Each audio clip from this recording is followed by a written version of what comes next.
Hello and welcome to Adobe Summit. My name is Brian Duke and I lead the go-to-market strategy for the Adobe Business Group here in North America at Accenture.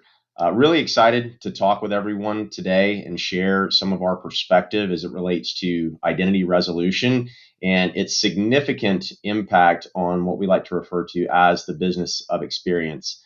I think we can all agree that personalization is at the top of all of our lists as it relates to marketing use cases. And identity resolution is a hot topic. I think it has material impact not only on how we create experiences and how we iterate on those experiences, but also how does it apply to things like privacy and consumer consent.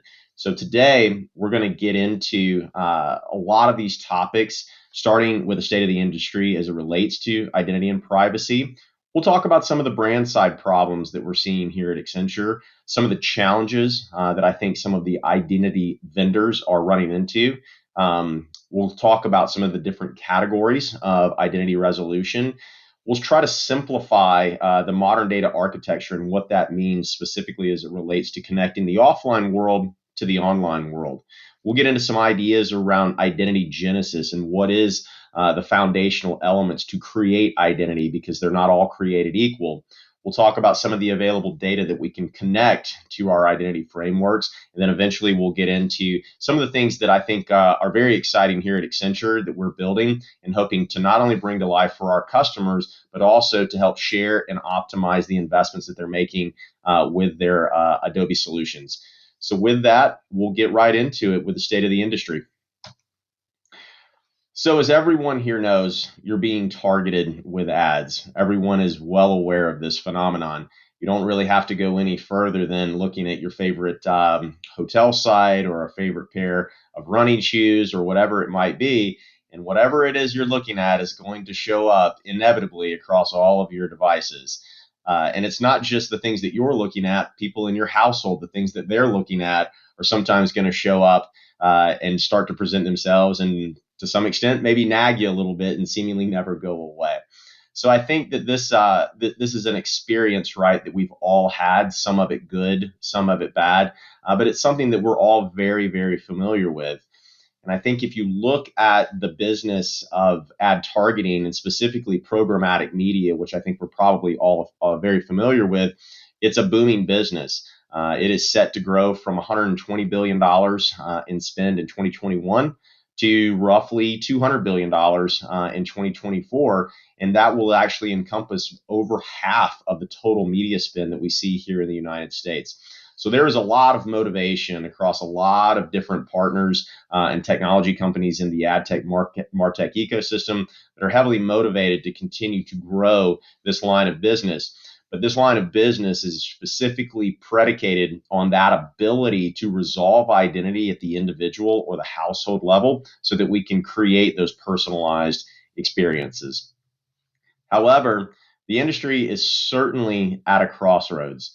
As we speak to our CTO and CMO combinations across really any vertical, there are two problems that seem to come up often and early in our discussions. One is privacy, two is technology, specifically the deprecation of third-party cookies. And they may be interchangeable as 1A and 1B, but our CMOs and CTOs, they seem to always have a concern around what their path forward and what their strategy and the subsequent tactics are going to be to address these problems. So on the legislative side, I think we're all aware of CCPA and the advent of disparate state legislation, Virginia passing their law, Oklahoma, Maine, Vermont. It's eventually going to get to the point where we have 50 different interpretations of how brands can manage consumer level data. And the problem that we're seeing along with CCPA is that the way that the law is written, it really doesn't consider how the technology works. And that's a really big problem is we have marketers that are actually walling off the state of California and just saying, hey, I'm not going to market to that particular set of my customers because I can't adhere to the policy as it's written. That's not a tenable situation as we think about 50 different states creating their own interpretations. And I think that as we stand here today, the FTC is certainly not going to enact, at least not that we're aware of, a federal statute, I think that they may start to think about things about minimums, but the states are certainly going to create their own policy and they're going to enforce their own maximums in terms of how this is enforced. So it's a really big problem. This idea for a CTO to have to go in and create 50 different interpretations of their consumer data, that's not really a sustainable model. And I think it's creating a lot of anxiety for our clients. On the other side of the fence, we have the technology issue, which we are all aware. We'll see if Google decides to really flip the switch in 2023 and deprecate third-party cookies on the Chrome browser. If they decide to go down that road, then we're effectively going to sever the user level connections to almost 50% of the browser-based market here in the United States. This is obviously following the path of what Apple and Mozilla have already done. We've seen things that have come up in the last year, specifically within the app tracking and transparency framework for mobile applications. So all of these things are really set up under the guise of privacy. However, I think that there are maybe some ulterior motives that aren't necessarily things that we talk about a lot. And that's really around the fidelity of how these connections are being made and why they're being made, and to the extent of which they can actually be persisted.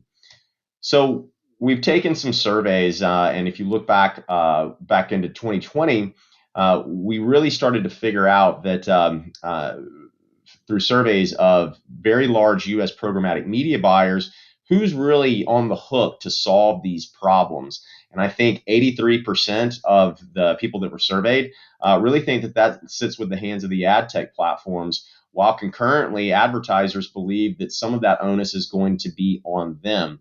And I think if you look at who's working on the problem right now, there's certainly been a lot of great progress and a lot of advancements on the publisher and the platform side. And, there's certainly a lot of people that are working on this particular problem, but they're kind of hanging their hat on the hopes that we can start to create first party identity from people logging in and authenticating across the publisher ecosystem. The problem with that is that you have a very low rate of authentication across publisher networks. So that is creating a really big issue as it relates to scale and adoption for these sell-side platforms. So I think we start to look at the problem and we start to say, well, who's really solving this for the brands and on the advertiser side? And it seems to be a bit of a vacuum right now, and that no one is really attacking that side of the equation. It's all trying to be solved on the publisher side. So I think that there's some problems with that we're going to get into. Publisher and platform solutions, I think they have great intentions, but in some cases they may be suboptimal. There is a painted picture and there's a sales pitch that is sent to lots of brands, and I'm sure that a lot of the people listening to this presentation have probably had a lot of these pitches. And the painted picture is really around this idea that we have perfect knowledge of John Doe, or in this case, Greg Fisher. We have deterministically connected his mobile devices. We understand his work email addresses, his personal email addresses. We have a host of demographic information. And the presentation that's really made and the pitch that's made is really around this really strong, very accurate, very scalable knowledge around not only Greg Fisher, but really the 230 million people that are online in this country every single month. The reality, however, is that there are a lot of loose associations to Greg Fisher. We might take an email address from Gmail and we might loosely associate that to not only Greg Fisher, who lives in Texas, but Jeff Fisher, who lives in Illinois, and George Fisher, who lives in Florida. Even to further compound the problem, anyone that comes over to Greg Fisher's house and hooks up to his Wi-Fi network, whether it's his wife, his in-laws, friends of his family, his kids' friends, all of those events effectively get connected to Greg Fisher, and subsequently those devices get mapped to his profile. That creates a really big problem when it comes to media spend. But why is this really happening? More devices obviously equals more impressions to serve. Advertisers, they pay on a volume basis, right? They pay through mostly CPM-based contracts. And more impressions, that equals more money for the publishers and more money for the demand side platforms. But what it really does, and the unfortunate side effect of this, is that in an effort to create scale, we're actually creating a problem as it relates to incremental gain and a lot of wasted advertising dollars on behalf of the brand. So I think these are some of the state of the union problems that we see. I don't think this is probably news for anyone. It's more of just a recap before we get into some of our other categories around identity. So let's take a look very quickly at some of the identity categories as we define them here at Accenture. There are differing schools of thought, and I think there are some best practices that we can really learn from that we're starting to see a lot of our other clients start to go down this road. The first bucket that I would actually call out is a native identity capability. And this really focuses on having product and ownership capabilities within the brand itself that can actually unite the forces between IT and marketing. Native identity is really exclusive to CRM and loyalty applications and people that are present in my file. We really lean on the efforts around authentication and transaction events. And this creates a very stable mechanism to connect what we refer to as pseudonymous or ID-based data to offline or name-based data. So while it's very stable, the problem that we run into is that it's not scalable. Not only is it not scalable and it doesn't really offer us a prospecting solution, it doesn't give us portability because these are mostly built in the first party and they can't be translated across the broader media and publisher ecosystems. The next phase is foundational identity. And this is really sourced from third parties and becomes very portable. And there are a number of entities out there that really play in this space. They give you the flexibility to enhance hygiene and append data, identity data, as well as demographic and other data sets to your existing CRM or prospect files. And you can bring those into your own internal systems. These are built off compiled data sources. They solve for prospecting to a limited extent, but they do not solve for cookie deprecation. And while they give you transparency, they don't really, as of yet, have a solution as it relates to combating elimination of third-party cookies. Then we start to move to more of the dynamic vendors. And these are a lot of the known kind of marquee brands that play exclusively in the identity space. And they deal in that transient world of the internet and cookies. And these are closed platforms. And they're closed for a number of reasons, which we can certainly debate. They are very expensive. They are inflexible. They have great plumbing and they have great conduits in order to send and execute audiences to really any destination that you want. However, I think that they're really in the same boat as the brands and that they're going to suffer pretty greatly when it comes down to cookie deprecation. And these systems and these platforms are not transparent really at all. And so I think that while they have their advantages, they certainly have their disadvantages as well. And then we come to really what I would say is out on the bleeding edge around cooperative identity. And this is really what we are attempting to bring to life here at Accenture to help drive our business of experience and to help optimize our Adobe investments specifically. And we're going to get into that here in a minute. So this idea of cooperative identity is really the brands banding together to leverage their natural resources to create a very stable, hyper accurate, very scalable identity graph. So taking a lot of the principles that we see in native identity, we're starting to think about pooling those resources across lots of brands so that we can start to create a very distinct representation, a very accurate representation of individuals, households, and businesses. The great thing about this is that it's not conflicted by the media conundrum that we saw earlier. And if you can put this together in certain ways, we can start to make these things, and this is really the intellectual property that Accenture is creating and bringing to life, is making these things readable across domains. So not only brand domains, but across the publisher ecosystem and anywhere we could actually deliver the last mile experience, whether that's on us or off us. If you're able to do this, you're creating a highly resilient identity platform that really combats a lot of the things that are happening from a third party deprecation standpoint. It puts you in a great position as a brand to manage the audit trail and to honor the right to be forgotten. And it also enables you to own and control your own destiny and reduce your reliance on the third party vendor community. So this is where we get pretty excited about some of the next generation of things that we're developing. And we're going to talk more about that here in just a minute.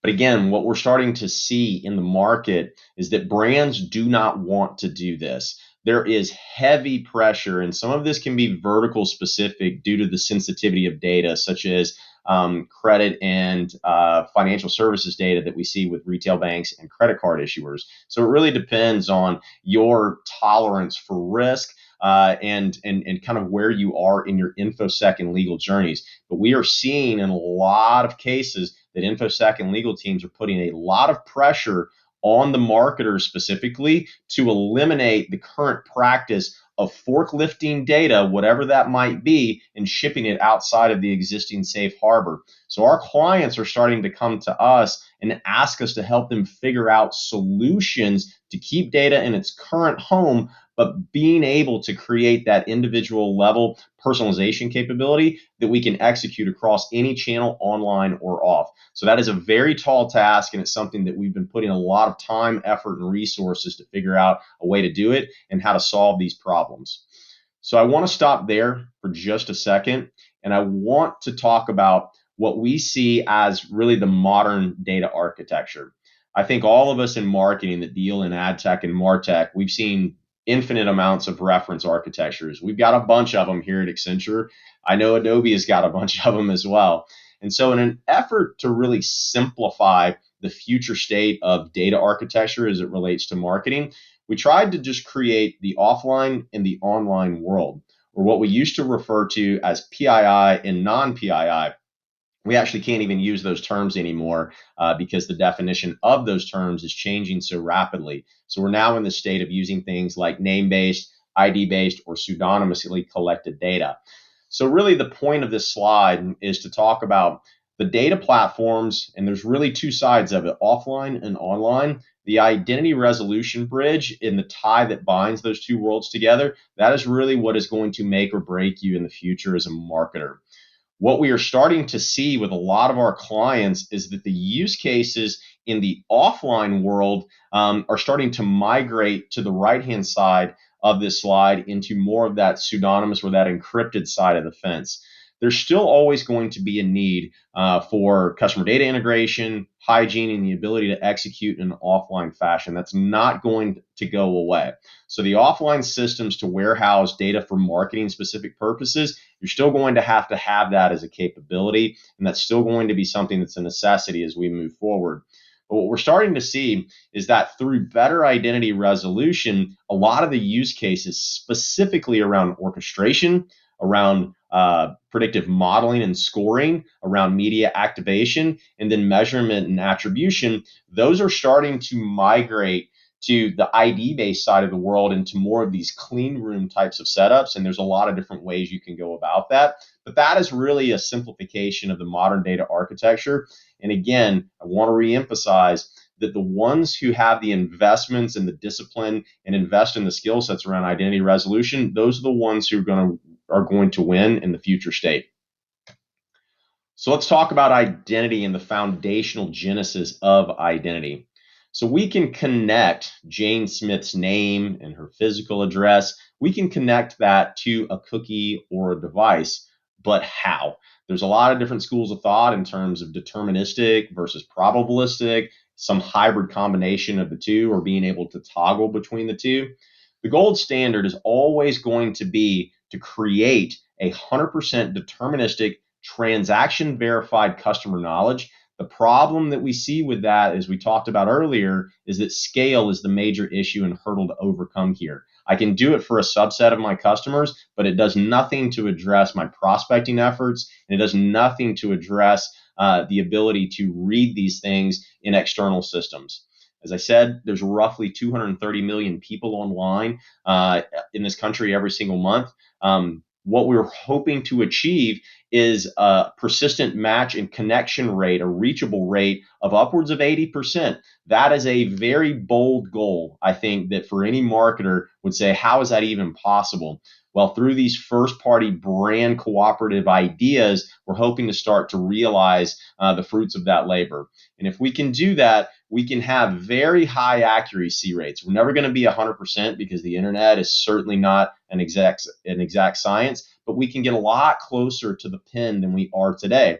Most of the clients that we work with, they have roughly a 9 to 10% recognition rate across their domain. Sometimes it's higher, sometimes it's lower, but I think overnight we could create a capability where we have the ability to recognize upwards of 50 or 60% of our site visitors. I think we have the ability to take that number even higher as it relates to programmatic media and the ability to resolve identity there. So there's a huge runway of opportunity here that directly impacts our top line revenue growth. And if we can do this the right way, not only can we iterate on these conversations and create continuity of voice around our messaging and orchestration strategies, but it also enables our ability to see the path to conversion and the path to non-conversion, which has a material impact on our ability to create measurement and attribution applications that give us a much better indicator through better data and better identity of what is actually contributing to my top line versus what is actually a waste of time and a waste of money. So I think this identity foundation of creating this deterministic capability, this isn't new news, but I think it's something that people tend to take a lot of shortcuts on. And I think this is worth a conversation.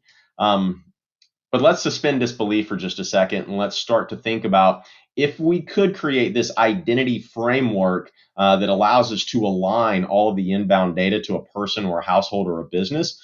Well, the data that we extract off of that framework is what we use to build the profile. So what's out there? What data could we possibly align that we don't have access to today outside of our first party systems? Demographic data, it exists in droves. You can buy it really anywhere. That's not really, I would say, a strategic thing. That's obviously a commodity-based thing.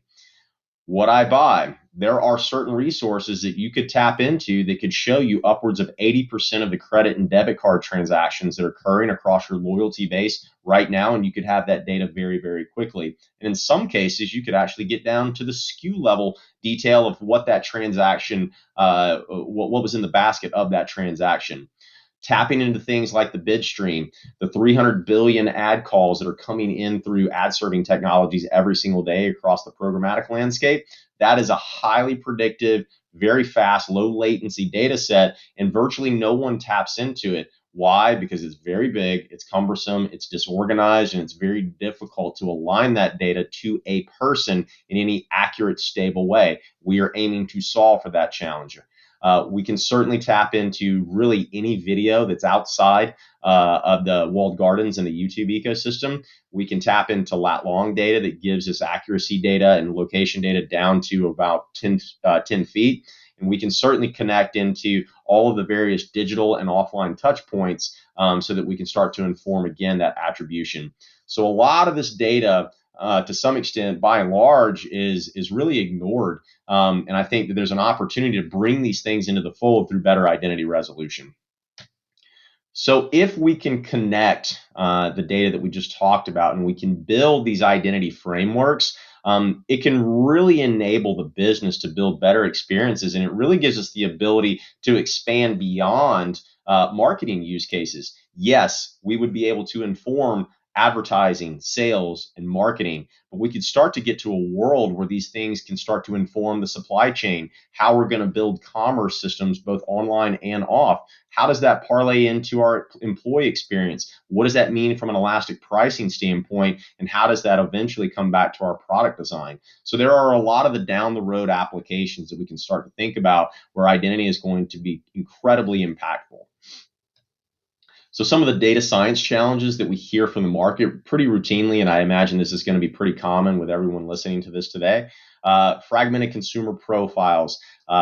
Things are being managed in a silo, and we have a very tough time building that 360-degree view, which is a complete unicorn. It doesn't exist. We'll never get there, but we can get a lot closer than we are today. Inefficient marketing spend. This is a 150-year-old challenge in terms of I know half of my marketing is working. I don't know which half. We have an opportunity to solve that. Limited access to unique, highly predictive data. Yes, your first party data is extraordinarily valuable, but there might be other data assets that simply just don't exist today that you can't tap into and align to your first party data. But I think that there is a really unique opportunity for us plus Adobe to help solve this challenge. Yes, the impact of privacy regulations is keeping me up at night, and I don't have the resources to build in-class analytics teams. So this is really why we are in this business of experience, is to help tighten all of this up from not only a technology standpoint, but from a services standpoint. So this kind of leads us down this road to this clean room and this middleware concept that we're thinking about creating that really sits between your offline systems. You're probably in that cloud journey, if I had to guess, and really creates that bridge between offline data as well as your marketing cloud investments, really looking at the Adobe Experience Cloud. So this is really what we are setting up to create and bring to life here at Accenture, is this clean room concept that is built off of encrypted, authenticated, first-party ID-based consumer profiles that allows us to combine very unique, bespoke third-party data with your own first-party data. It's going to empower analytics and insights and understanding when to recognize intent to power our predictive models for better targeting parameters. Activation, the ability to create from the pseudonymous side of the fence, as we talked about earlier, the orchestration that can go both online as well as offline within the guise of the FTC code that we'll talk about here in a minute. And then certainly something that's very near and dear to our heart, measurement. Fully transparent ways to create that individual journey to conversion and non-conversion so that we can start to apply stronger data science principles around incrementality. This is what we are aiming to do as a means to create that middleware layer between the marketing cloud and your offline systems. So how are we planning to do that? We have been talking for a very long time with not only existing customers, but creating this identity consortium concept. So what does that mean when I say that? Well, I think if you look at the vendor landscape, and this is purely representative, there are a lot of really great companies out there that play in the identity space. Some of them play in that foundational bucket, some play in the dynamic bucket, some of them are a hybrid and they actually do both. But they really talk about the amount of people that they have connected to email addresses, mobile advertising IDs, and then ultimately cookies, which we know are under attack.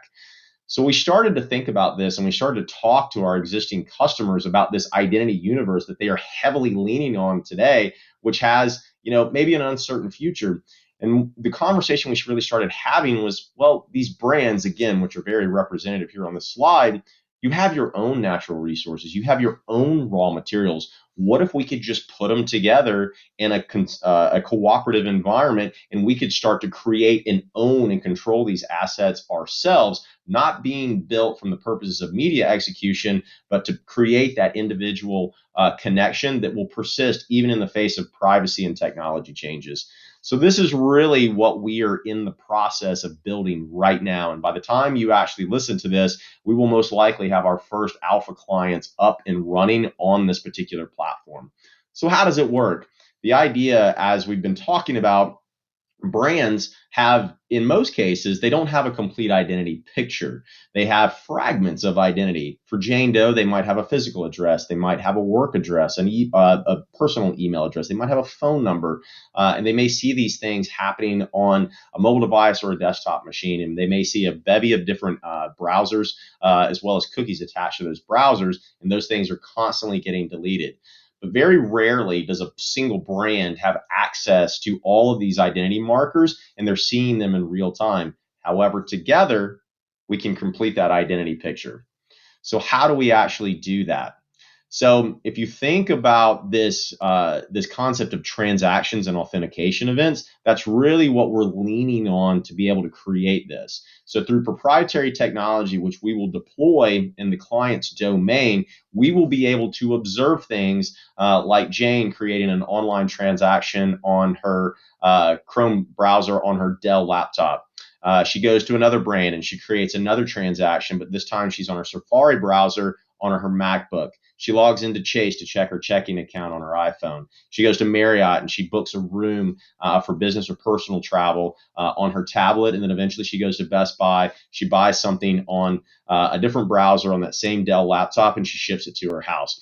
Those are the types of events that we want to create this identity fabric from. So this is exactly what we are in the process of deploying with a couple of our alpha clients right now. So as we think about moving forward, we want to grow this network concept and eventually get it to a critical mass of users and devices and things that we can start to stack on top of one another for a number of purposes. So as we start to build 5, 10, 15, 20 companies under this consortium, all of these partners contributing to the authentication events of the graph. The great thing about this is that data is staying in its current home. It never leaves. PII data never gets implemented or pushed into our core environments. We encrypt it out on the edge through an API endpoint. We move it to our core systems, and we start to stack these things up across the brands. These identifiers and data are exported to a central system that has logical separation that keeps identity and data separate. It creates the ability for us to plug these things into our proprietary match logic, which is going to be a creation of our shared identity hierarchy. It will enable the brands to really build their own unique representation of a person, a household, or a business. And the greatest thing about this is it has instant scale and healing effects through global updates. So again, back to that example I was giving you, if I have or if Jane has her new iPhone that she just got from her cell phone carrier, she logs into Chase Bank. As soon as that happens in the first party, it starts to create a global update, and everyone on the network gets to benefit from that new connection that was just observed, and everyone wins from that particular activity. So important to note that identity and data, very different, right? We do not share data unless it's specifically permissioned. Identity, however, is very cooperative in this particular scenario. So we're pretty excited about being able to bring this online to create this identity platform for brands. But I think where we're most excited is the ability to plug this directly into the Adobe ecosystem. So this is the first place we're going to integrate this is directly through the ECID system. And most likely we would plug this directly into, say, the RTCDP SKU. And then we can broadcast from there and ladder that out to drive experiences through the entire platform ecosystem. So as you think about the application roadmap, most of this will be facilitated through the Adobe ecosystem. So I think this is something that we are underway working through product teams at Adobe as well as Accenture, and we are extraordinarily excited about this. So I know this was a lot today to probably digest. I sincerely appreciate your time, and I look forward to fielding questions and hopefully getting to meet some of you very, very soon. Thank you very much for the time, and have a great summit. Thank you.